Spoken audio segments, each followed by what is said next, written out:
Bonjour à tous, voilà notre rendez-vous hebdomadaire du mercredi midi.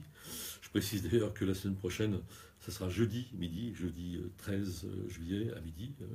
Le mercredi, nous avons une petite réunion annuelle qui m'empêchera d'intervenir à la même heure que d'habitude. Donc jeudi midi 13 juillet. Cette semaine, j'ai fait comme beaucoup de confrères, c'est que j'ai évoqué évidemment le discours de Macron au Congrès de Versailles. Beaucoup de choses pour rien, beaucoup de bruit pour pas grand-chose. Mais surtout, alors bon, beaucoup ont critiqué la dérive monarchiste, le faste, en effet, grand siècle, Versailles, etc. Bon, évidemment, c'est une critique que l'on peut exprimer, mais je me suis plutôt moins attardé sur le contenu de ce discours que j'ai trouvé extrêmement pauvre. J'ai même employé un mot assez méchant, j'ai parlé d'un discours un peu nunuche. Ce qui n'exclut pas qu'il y avait un contenu politique dont je vais évidemment dire un mot. Ça se prétendait philosophique, c'était une série d'injonctions moralisateurs, c'était plutôt Jacques Dutronc, fais pas ci, fais pas ça. Plutôt que Machiavel et Tocqueville du point de vue du niveau. Hein. J'aime beaucoup Jacques Dutronc par ailleurs. Mais c'était une série de conseils et de menaces parfois qui montraient une sorte de tendance du personnage à être un directeur des consciences aussi. Hein.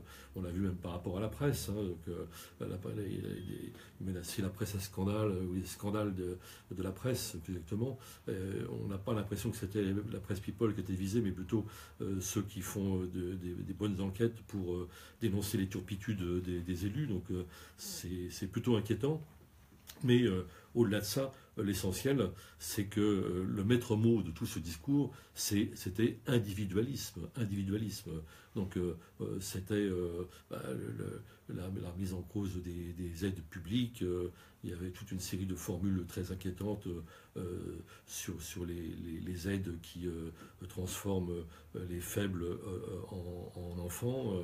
Il y avait des mots, des formules comme ça. Et en réalité, Macron a été beaucoup plus bref, concis et efficace, puisque c'est un mot qu'il aime bien, lorsqu'il avait dit quelques jours auparavant que dans les gares, on pouvait croiser à la fois des gens qui réussissent et puis ceux qui ne sont rien. Hein. Donc on voit bien qu'il y a quand même derrière ce personnage et derrière son sourire et son côté un peu genre idéal, il y a une culture de classe profondément ancrée, profondément réactionnaire et qui sous-tendait tout son discours. Son discours, finalement, c'était chacun pour soi. Quoi, hein. Il faut en finir avec les aides publiques. Il faut cesser d'être assisté. Les pauvres doivent s'en sortir par eux-mêmes. Enfin, c'était tout ce discours-là. C'est-à-dire, c'était vraiment le libéralisme raconté aux enfants et avec des prescriptions morales qui semblaient ignorer que les conflits ne viennent pas simplement d'incompréhension, de mauvaise volonté, etc., mais renvoient bien entendu à des intérêts matériels. Je veux dire, quand on empiète sur le pouvoir d'achat des gens, quand on s'attaque à leur retraite, quand on s'attaque à leur environnement, etc., ils réagissent de façon tout à fait humaine, et on a beau leur expliquer que c'est bon pour eux, ça ne les convaincra pas. Et on est dans une fois de plus, ce discours sur la pédagogie. Il nous a refait le coup de la bonne pédagogie. Il faudrait une réforme contre laquelle les Français se cabrent, a-t-il dit. C'est une réforme qui est mal expliquée. Ben non, c'est pas la conflictualité sociale, la lutte de classe, pour employer le terme qui convient exactement, c'est pas un malentendu entre des pauvres ou des classes moyennes qui seraient attaquées, dont le code du travail serait démantelé, comme c'est promis par les ordonnances, mais qui ne comprendraient pas très très bien de quoi il s'agit.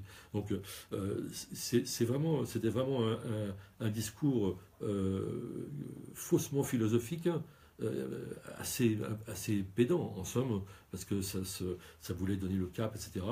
Mais c'est un discours vraiment libéral, grossièrement, je dirais, libérale. Et en fait, c'est vraiment les vieilles lunes qui ressortent avec une prétention à la nouveauté, au renouvellement, etc., qui ne peut pas tromper ceux qui vont être victimes de cette politique, parce que c'est une politique, là, vraiment d'austérité. Toutes les circonlocutions qui ont été utilisées visaient à éviter ce mot qui, pour l'instant, qui est évidemment tout à fait présent maintenant dans le discours politique, puisque le lendemain de ce congrès de Versailles, le discours du Premier ministre, lui, a bien montré qu'on allait entrer dans l'austérité et que les quelques mesures pseudo-sociales qui étaient prévues pendant la campagne de Macron, comme par exemple l'exonération de la taxe d'habitation, ça a déjà disparu. Il ne reste plus que les coupes claires dans le porte-monnaie des gens, et en particulier des classes inférieures, des classes moyennes. Voilà, donc là, il y a vraiment... je sais que la gauche est en difficulté du point de vue de sa représentation, mais en revanche, il y a vraiment un espace très vaste, très large, pour mobiliser les consciences et probablement transférer le combat qui n'a pas été gagné dans les urnes dans la mobilisation sociale. Alors la gauche, parlons-en, et on en parle cette semaine, puisqu'on a fait un entretien avec Benoît Hamon, qui lance un défi très difficile, un pari très difficile, puisqu'il n'est pas à l'Assemblée, il n'est pas dans l'espace politique où les choses se définissent. Il a subi un rude revers électoral, mais bon, il a créé ce mouvement, etc., qui est intéressant du point de vue au moins culturel. Je ne sais pas ce qui va advenir. En tout cas, bon, cet entretien est intéressant parce qu'il définit une autre gauche par rapport à Mélenchon, par exemple, qui, évidemment, lui, est très présent à l'Assemblée et qui n'était pas présent au Congrès, mais qui a bien fait, à mon avis, de boycotter ce Congrès avec la France Insoumise, parce que franchement, il n'y avait que ça à faire comme réponse au président de la République, à cette prétention à la fois monarchique et misérablement philosophique, si j'ose dire.